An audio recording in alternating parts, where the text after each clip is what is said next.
come in. Welcome. I'm E.G. Marshall. I'm afraid the chairs aren't very comfortable, but that doesn't matter because in just a moment, you'll be sitting on the edge of them. For we'll be bringing you the tale of the thing inside.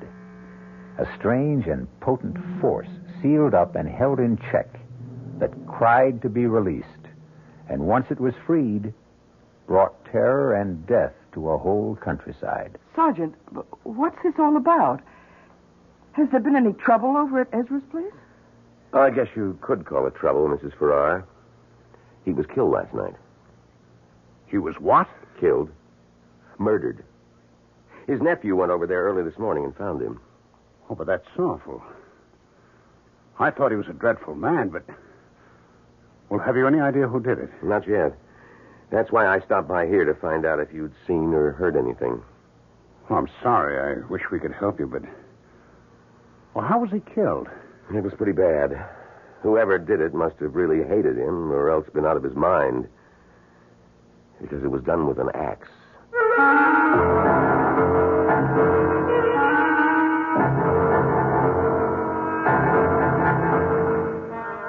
Our mystery drama, The Thing Inside, was written especially for the Mystery Theater by Robert Newman and stars Ralph Bell and Bryna Rayburn.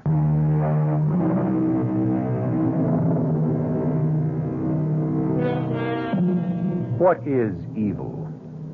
Is it abstract or concrete? Does it seek us out or do we seek it? Either way, there is something in all of us that senses its presence. And when we do, most of us draw back from it in fear. But occasionally, for reasons we do not always understand, we are attracted to it and come under its spell, thus freeing it to work its destruction on an unsuspecting world. Our story begins as John and Sarah Farrar get out of their car and walk towards a rather shabby and run-down antique shop in a small New England village. It's not much of a place. No. Still, you never know. Paul's picked up some pretty nice things in places like this. That tavern sign, for instance. That's true. Good afternoon. Oh, good afternoon. Do you mind if we look around? Nope, not at all. You looking for anything in particular? Oh, no, not really. Possibly some dishes. Do you have any white ironstone? Nope, I'm afraid not. It doesn't matter. That's a rather nice painting there. A schooner? Yes, it is. Oh, well, do you know anything about it? Nope, except that it's American. Early 19th century. John, look at this. What? Oh, yes. Did you say early 19th century? Yeah.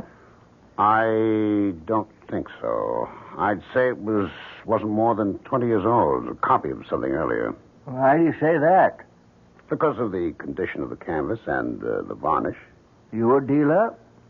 No, I'm a painter. Oh, well, you may be right. I'm sure I am. Oh, hello. Oh, have you found something? Yes. Can you tell us anything about this? Oh, a glass paperweight? Oh, is that what it is? Yep. At least I think so. What do you think of it, Sarah? No, it's interesting. Yes, it is. Especially when you hold it up to the light. When you turn the ball, it moves. I've never seen anything quite like it. Neither have I. Paul would probably know what it is. Oh, never mind. How much do you want for it? $5. What do you say, Sarah? Shall we buy it? Oh, I don't know, John. It just looks like a glass ball to me. Well, I like it. I like looking at it. Yes, but $5 for something that may be nothing at all. Well, why do you say it's nothing when I say I like it? Well, because $5 is a lot of money. For us, anyway. You don't have to rub it in. Oh, I'm sorry, darling. I just meant I know that what you meant. If you really want it, you can have it for $3. I do want it. I'll take it. John. I said I'll take it.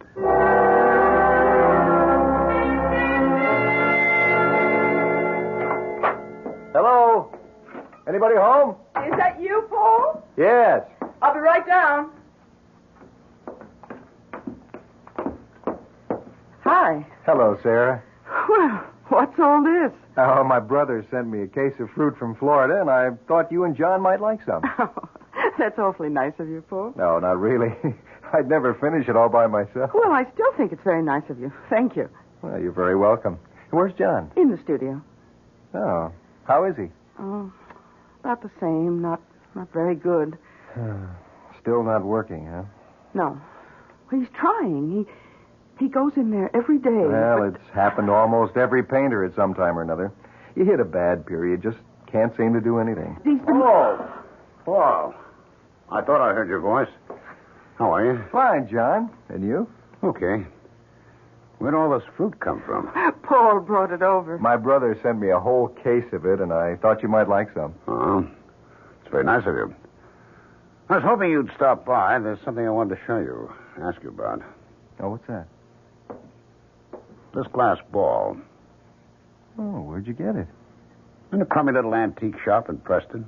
Oh, yes, I know the place. The guy said it was a paperweight. No, it can't be. It doesn't have a base. It isn't even flat on one side. Well, that's what I thought. What do you think it is, then?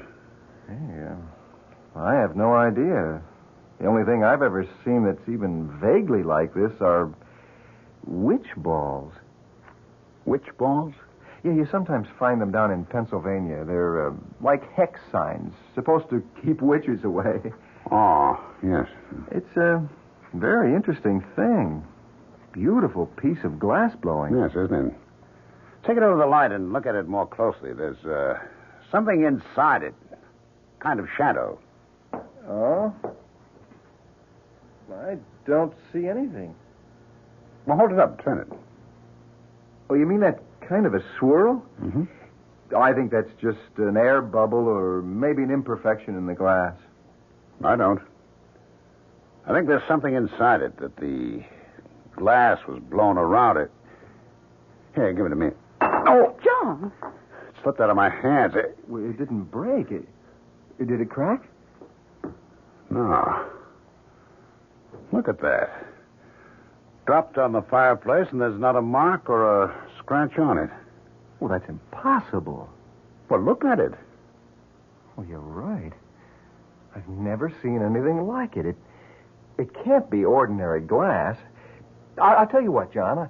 I've got a friend who's an expert, collects paperweights. If you like, I'll take it and show it to you. No. It's not leaving this house. John. Well, I just thought that... I say it's not leaving this house. All right, John. I'm going back inside. I'll see you, Paul. Yes, John. Well, he really has a thing about it, hasn't he? Yes. When did he get it? Oh, just yesterday. I don't like it. Why not? I don't know. I just have a funny feeling about it. I have had from the first time I saw it.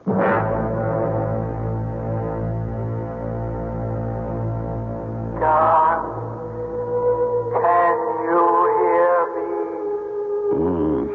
What? You can hear me. I know you can. I knew it the first time you picked me up. Because you were the only one who could see me. Yeah. You've got to help me. Save me. How? Break the ball and free me. Break? Yes, if you do, you won't be sorry. I'll do things for you, wonderful things. But how can I break it?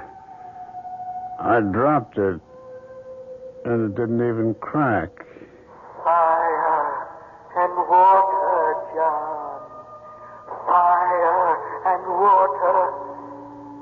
I don't understand. You will. I know you will. I know you'll help me.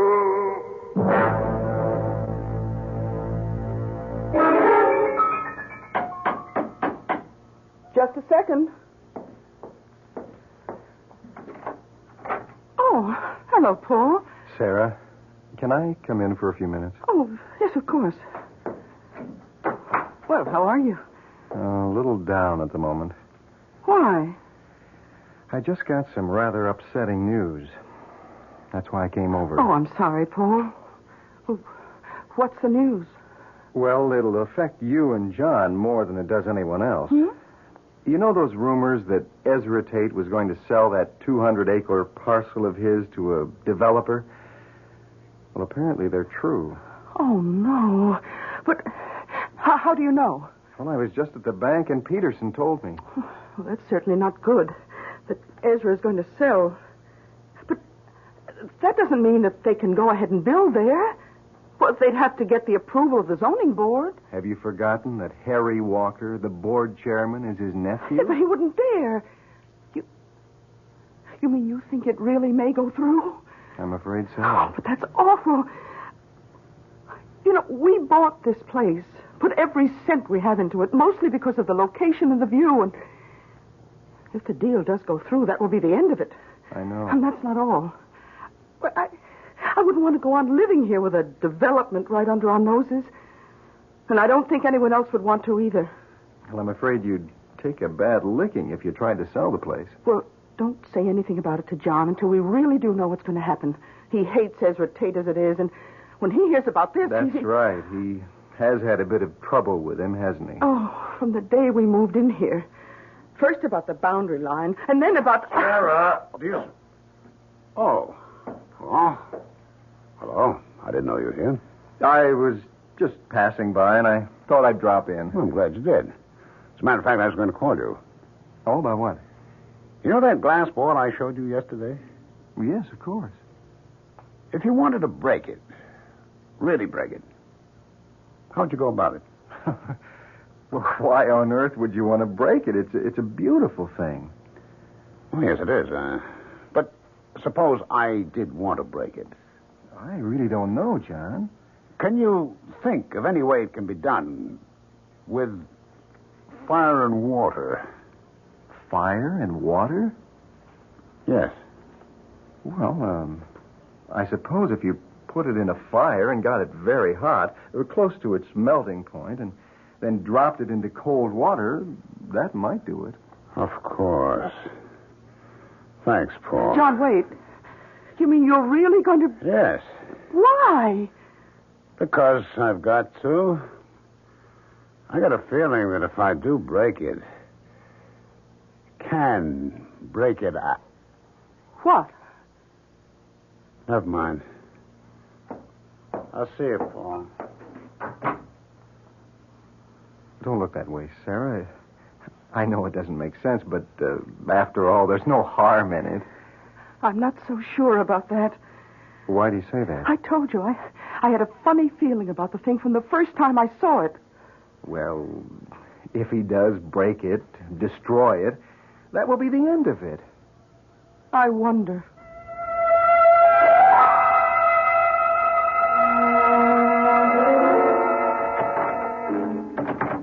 John? Yes. Why have you got the door locked? I didn't realize I had. Hi. Oh, may I come in? Of course. Oh, it's awfully hot in here. I know, it's the fire. Oh, yes. Then you're really going to do it? Yes. I've had the ball on the fire for about a half hour now. I was just about to take it out. Darling, I don't like this. I know you don't. What'd I do with the tongs? Over there. Oh, yes. Now, stand back. I'm going to take it out. And drop it in the pail of water? Yes. Come on now. There we are. Darling, be careful. I will. You ready? Yes. Here goes.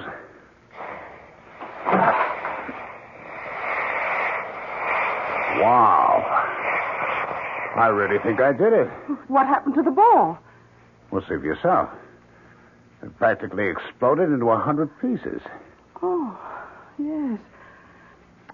Well, are you satisfied now? Yes. Now, wait a minute. Look at this. This is what was inside it. Its center. Another ball. A small black one. Yes, but it wasn't black before. Oh, the heat must have turned it black. Oh, what are you going to do with it? Keep it. Why? Just so. Now stop looking so upset, Sarah. Things are going to be different now. What do you mean? Well, you'll see. Everything's going to be fine. Better than they've ever been before.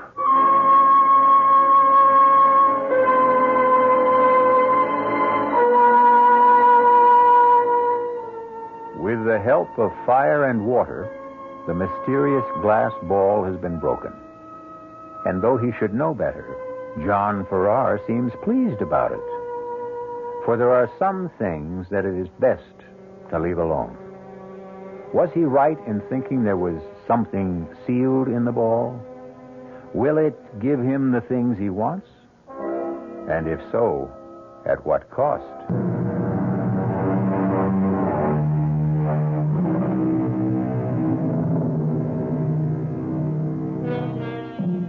Dusk is a time of uncertainty. And though she could not have said why, Sarah Farrar was not just uncertain, but anxious as she stood beside her husband and saw the glass ball shatter. But now she's beginning to feel that perhaps she was mistaken. For when John woke this morning, he was in better spirits than he has been for months. He went into his studio early and has been in there all day. It's evening now, almost supper time, and he still has not come out. Yes. Darling, it's almost 6 o'clock, and I wondered if... It's what? Almost 6 o'clock. You're kidding. It can't be. But it is. Oh, good Lord. I had no idea. I kept thinking while I had it, I'd stay with it. Keep on going for just a little while longer. You mean you've been working? Have I ever? Oh, can I look? Of course. It's not quite finished. I want to do a little more with the background, but, what do you think? Oh, darling, it's good. It's terribly good. You really think so? Oh, yes. It's the best thing you've ever done. In some ways, like summer morning, but different, stronger. You're right. It is something like summer morning, and it is different, but, well, it would have to be, because I'm suddenly seeing everything differently. Feeling differently. It's as if I'd been handcuffed for months and I was suddenly free. Oh, darling, I'm so glad. Oh, 6 o'clock. No wonder I'm starving. But didn't you have any lunch? I went out around noon. No, I forgot about it. What's for supper? Oh, beef stew. Oh, good. And wine? Well, there's that bottle we were saving for a special occasion. I think this is it, don't you? Oh, I certainly do. Oh, darling, why don't you wash up and... Oh, I'll get it. Hello? Hello, Sarah. Oh, Paul, hello. Well, you sound pretty good. Oh, I feel that way. John finally broke through, and he's working. Working beautifully. Oh, I'm glad to hear it. Oh, you don't sound so good. Is anything wrong? I'm afraid so. I just heard that the deal on Ezra Tate's land is definitely going through.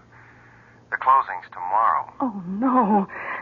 And there's no way of stopping it? None that I know of. Oh, then I guess I'll have to tell John. Tell me what? Are you going to do it now? Yes, I'm sorry, Sarah. so am I, but it can't be helped. Goodbye, Paul. What was that all about? Oh, some rather bad news. Darling, you know that talk that Ezra Tate was going to sell the 200 acres across the road to a developer? Yes? Well, apparently it's true. What? It can't be. I'm afraid it is, John. The closing's tomorrow. But he can't do anything like that. It'd ruin the town. And not just the town. We couldn't go on living here with a couple of hundred ticky-tacky houses right across the road. I know. But I'm afraid nothing can be done about it. No? Well, we'll see about that. John, where are you going? To talk to him. No, John, wait. Don't. Wait.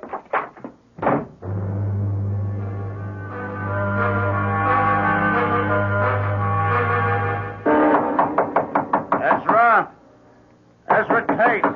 Who's there? Who's there? John Farrar. What do you want?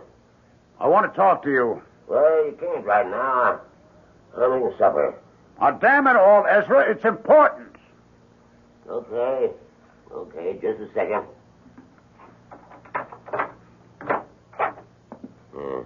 Now, what is all this? Is what I heard true?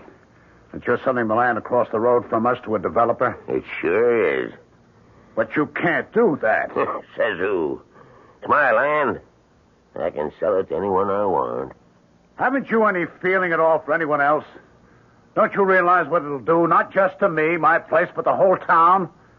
It can't take another couple of hundred people. The deal's set, and that's that. But can't you see? Okay, how much are they offering you for it? Why do you want to know? Because I'll buy it from you. I'll give you a couple of thousand over their price. What? That's really funny. What's funny about it? Yeah, it just is. You haven't got a dime. You owe everyone in town money, and you want to buy... Never mind about that. I'll get it somewhere. Yeah? Where? From your friend Paul Chandler? What's the deal where I get it? Well, I'd like to know, that's all. Just because he's got a thing about your wife, comes around with fruit and groceries for you, I imagine... You keep away from me, Farrar! You think I'd let you in here without precautions? This gun's loaded. Come any closer and I'll let you have a load of birdshot. For 2 cents. 2 cents is just about what you can afford. Now, you get out of here. Okay. But this isn't the end of it, Ezra.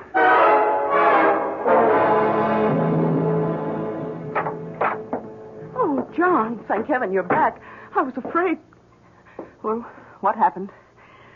He laughed at me. Oh, you should have known he would. He's a dreadful old man. He's a monster. He doesn't give a damn about anyone or anything. I'd like to see him drop dead. John! Well, I would. Though just dropping dead would be too good for him. I'd like to have something really terrible happen to him.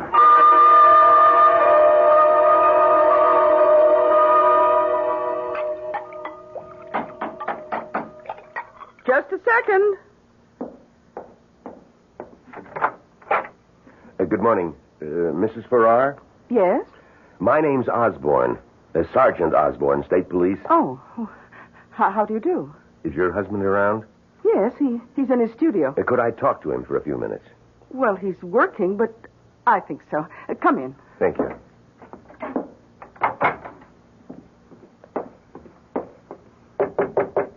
Yes. John, could you come out here for a minute? Okay. What's up? Oh, darling, this is Sergeant Osborne of the State Police. Oh. Good morning, Sergeant. Good morning, Mr. Farrar. I'm sorry to disturb you, but I wondered if you could help us. With what, Sergeant? Were you home last night? Yes, we were. We're here most nights. What time did you get to bed? Fairly early. About 10. Yes, that's right. And did you get up for any reason, or did you sleep right through the night? No, we slept straight through. At least I did. Why? I was hoping that maybe you'd gotten up. That you could tell me if you heard or saw anything unusual. A car going up the road to Ezra Tate's place, for instance. Well, I didn't. Did you, Sarah? No. We'd had a big day, and I slept like a log. You know Tate, don't you? Yeah, we sure do. I take it you don't like him very much. Well, that's the understatement of the year. We've had nothing but trouble with him since we moved up here. Sergeant, what's this all about? Has there been any trouble at his place? I guess you could call it trouble. He was killed last night. He was what? Killed. Murdered. His nephew went over there early this morning and found him. Oh, but that's awful. I thought he was a dreadful man, but... Have you any idea who did it? Not yet. That's why I stopped by here to find out if you'd seen or heard anything. Oh, I'm sorry. I wish we could help you, but... Well, how was he killed? It was pretty bad. Whoever did it must have really hated him or else been out of his mind. Because it was done with an axe.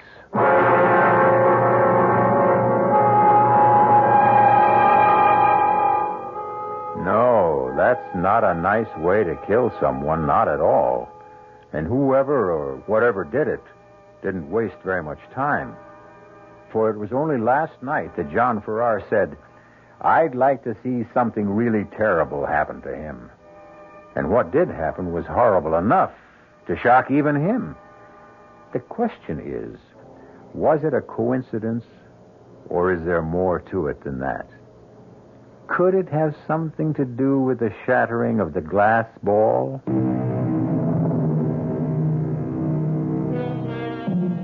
There is a finality to death. Even the death of the unloved and unmourned, that we all find sobering, for it reminds us of our own mortality. It's late afternoon now, and Sarah Farrar is in the kitchen of the old farmhouse when a car drives up, stops outside. She goes to the door, opens it. Oh. Hello, Paul. Hello, Sarah. How are you? Well, I've been better. I gather you heard the news then. About Ezra? Yes. Who'd you hear it from?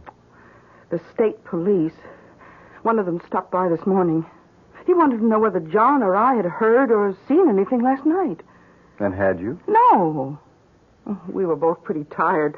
John had been working like a maniac all day, and we slept right through. I see.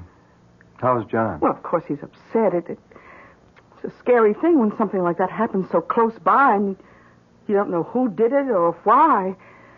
But he'll get over it. I hope so. I've been worried about him. Why?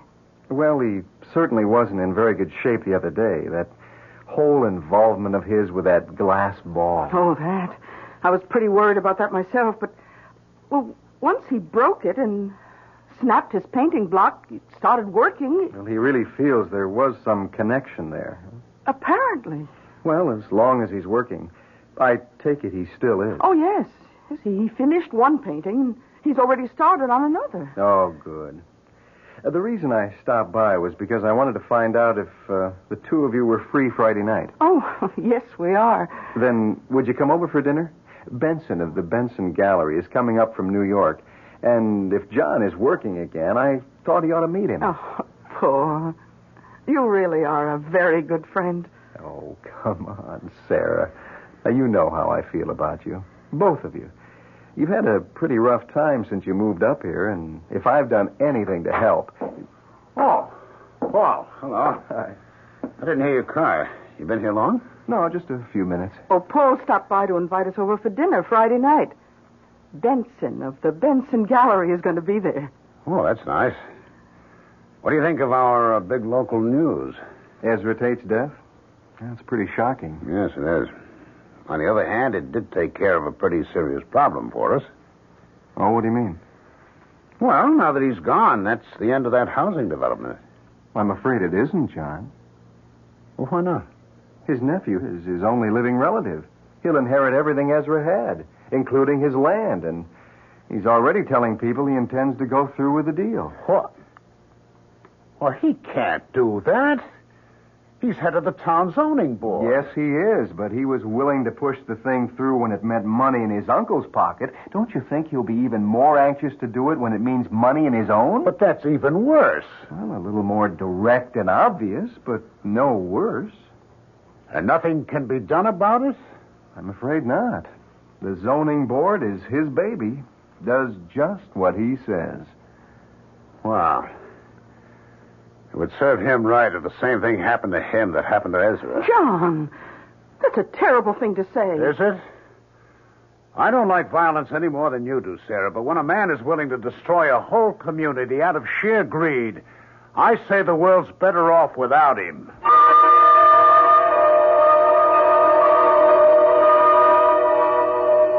John? John? Oh, you you are in here. Oh, yes, of course I am. Why? Well, I couldn't imagine what had happened to you. You said you were going into work for just a half hour or That's so. right. What time is it? It's almost 11. It's not. Yes, it is. I must have fallen asleep again. I worked for a while and started feeling tired and sat down here. Well, you've really been at it these last few days. I guess I have. John, why are you keeping this thing here? What thing? This black thing that was in the center of the glass bowl. Well, I told you I was going to keep it. But why? Because I like it. I like looking at it. What? Was that what you were doing before you fell asleep? Yes. Oh, I wish you wouldn't. I wish you'd get rid of it. Oh, don't be silly, Sarah. The day I found the ball, or rather the day I broke it open, was one of the most important days of my life. Hasn't everything been different since then? Well, if you mean you've been working well, yes, but But what? Oh, never mind. Are you coming up to bed now? I guess so. Just let me clean my brushes and put them away. Oh, who on earth is that? I have no idea. I'll get it.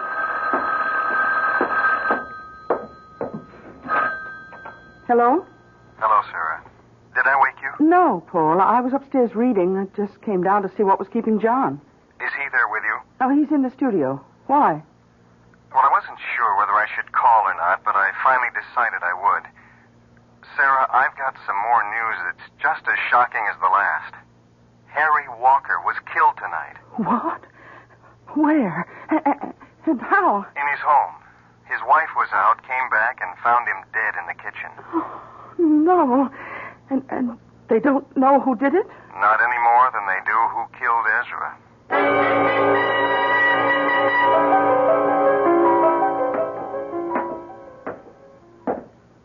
Hi. Oh, good morning, darling. I couldn't decide whether to wake you or let you sleep. Oh, I haven't been asleep for some time. I'm just lying there thinking. I know, but I thought you might doze off. You didn't sleep much last night. No. Well, how about some breakfast? I don't want any. John, you should eat something. I can't. I feel awful. Because of what you said when Paul was here about how Harry Walker deserved to die, too? Partly. Well, you shouldn't. All right, it was a horrible thing to say, but you were angry, upset. Yes, I was, but don't you realize that the same thing happened before with Ezra? I said I hoped something terrible would happen to him, and it did. Yes, it did, but we often say things we don't really mean. But I did mean it. I meant it both times. That's what makes it so frightening. Why frightening? Look, you don't think that just saying it had anything to do with their deaths, do you? Yes, I do. John! Well, I do. Do you remember what I told you about the glass ball? That there was something in it? Yes. What if there was? And what if, when I released it, it began doing things for me in return? Oh, John, that's ridiculous. It was just a glass ball. Was it? I told you that I had to break it, that it was very important. And it was right after I did that I started working again. Yeah, but that could have happened anyway. Maybe. But then twice after that, when I said I hoped something would happen to someone, it did. That was just a coincidence. When the same thing happens twice in the same way, it's not a coincidence. But that's not the worst of it. What if the same thing happens still again? Oh, John. And that's insane. Things don't happen just because we want them to. There's no connection between what happened to either Ezra or Harry Walker. And even if there were, how could the same thing happen again? You don't feel the same way about anyone else. Don't I? Who? You've no idea? No. We don't know that many people up here. You don't mean Paul? Yes. Good old Paul. who's always doing things for us. Only it hasn't been for us. It's been for you. He's in love with you, isn't he? Oh, John. John, this is terrible. I've been concerned about you, worried about you for some time, but I never realized you really are sick. Are you saying it's not true? Of course it's not true. He's just a friend, a good friend. I wish I could believe you. Meaning you don't? I don't know. I'll have to think about it. But there's nothing to think about. I tell you, John, where are you going? Out. John, wait a minute. You can't. John!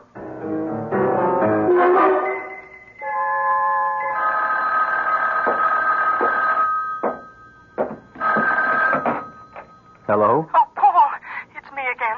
Any sign of him? No, Sarah. But it's been over 2 hours. Well, you said he didn't take the car. If he walked, it would take him some time to get over here. Not this long, Paul. I'm scared. I told you what he said. I know, but I don't think there's anything to be concerned about. The longer he has to think about, the more chance there is that he'll realize it's ridiculous. But suppose it's just the opposite. Suppose Now, don't do that, Sarah. I'm not worried. I hope he does come here. I told you there's something I want to tell him. What? I don't want to go into it now, but I think it may make a difference. Help him. All right. But if he does come to your place, will you call me? Let me know. Of course, Sarah. Thank you, Paul.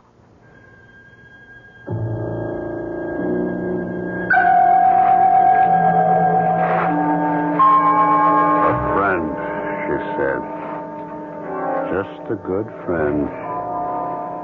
Can I believe her? He's been there all the time, whenever we needed him. No, not just when we needed him. Whenever he could do anything to help. Why?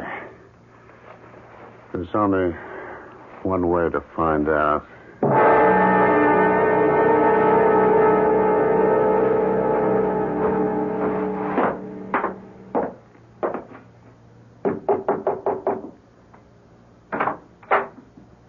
Hello, John. I've been expecting you. Have you? Yes, Sarah called. Twice, as a matter of fact, and said you might be coming over here. Come on in. Thanks. Can I get you something? Some coffee or a drink? No. Well, sit down. There's something I want to tell you. About you and Sarah? What? What could I tell you about that? How you feel about her? I feel the same way about her that I do about you. I like you both very much. What I wanted to talk to you about was that glass ball. What about it? Well, I'm afraid I was the one who got you started on it, saying it was something like a Pennsylvania Dutch witch ball. Well, I was wrong. There was nothing strange or mysterious about it. It wasn't even old. It was made 7 or 8 years ago by the New England Glass Company. That's impossible. How do you know that? Because I called a friend of mine, the man I wanted to show it to, and he told me. The company was trying to develop a new kind of glass, practically unbreakable and impervious to heat. They did it by bonding 2 kinds of glass together, and the ball was one of their samples. That's not true. It's a lie. You don't just want to take Sarah away from me. You want to take that away, too. The feeling that breaking it just gave me, the freedom, the sense of power. When you're not going to. John, put down that poker. No. John, put it down. I'm not finished yet. I'm not denying that something happened to you after you bought it, but I think I can explain that, too. Now, look, when you brought it home, you used to sit and stare into it, didn't you? Yes. Well, don't you see what could have happened? When you stare into something clear or shiny, you can hypnotize yourself. But in your case, the self-hypnosis took a special form. You started identifying with it. And when you finally broke it, you released something. Not in the ball, but in yourself. Released what? Lies? Everything you've been saying has been a lie? It hasn't, John. It's been the truth, John. Keep away from me. No, I came over here to find something out, and I have. You're no friend of mine. You never were. Who's that? I don't know. Well, don't open the door. John, now stop that. Whoever it is must know we're here. I've got to. Paul, I'm warning you. Mr. Chandler? Yes? I'm Osborne, State Police. Is Mr. Farrar... Oh, yes, I see he is. Good morning, Mr. Farrar. Your wife said she thought you might be here. My wife? Yes, we stopped by at your place first. Mr. Farrar, would you come with me? Where? To headquarters. We'd like to talk to you. About what? Several things, but mostly about where you were last night about 10 o'clock. 10 o'clock? But that was... That was what? About when Harry Walker was murdered. How do you know that? Because Paul called us shortly after that and told us. You're all against me. Not just my wife and Paul, but everyone. Plotting against me. No one's against you, Mr. Farrar, and we're certainly not plotting against you. We just want to talk to you and... No! Farrar, stop! Come back here, Farrar! Aren't you going after him? Oh, we'll catch up to him. I have another car and 2 more men out on the road there, just around the curve. Why did you want to talk to him? Well, someone saw him leaving Harry Walker's house last night, shortly before Mrs. Walker came home. Oh. We just got a general description. Weren't sure who it was at first, but... Farrar, look out! That truck! John! Oh, good Lord.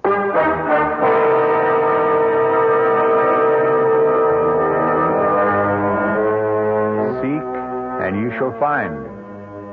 John Farrar came to his friend's house seeking what? The truth, he tried to tell himself. But the truth was exactly what he did not want to hear.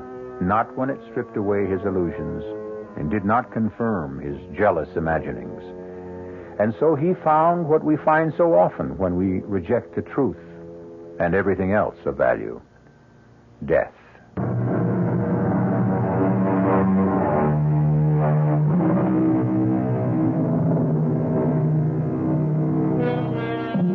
Now we see through a glass darkly, says the Bible. That was what John Farrar was doing, seeing something in the strange glass ball that wasn't there. But he wasn't completely wrong. At least it wasn't all imaginary. For as his friend Paul said, there was a thing inside. Not inside the glass ball, but inside John himself, that never should have been tampered with. Our cast included Ralph Bell, Bryna Rayburn, Bob Caliban, and Leon Janney. The entire production was under the direction of Himan Brown. This is E.G. Marshall inviting you to return to our Mystery Theater for another adventure in the macabre. Until next time, pleasant dreams.